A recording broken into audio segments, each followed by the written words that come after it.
أعوذ بالله من الشيطان الرجيم. بسم الله الرحمن الرحيم.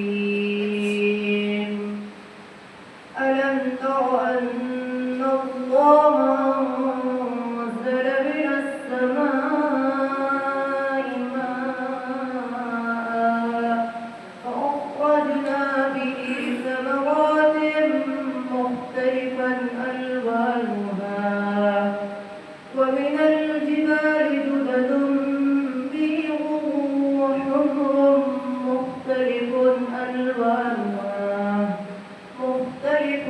ألوانها وغرابيب سود ومن الناس والدواب والأنعام مختلف ألوانه كذلك إنما يخشى الله من عباده العلماء إن الله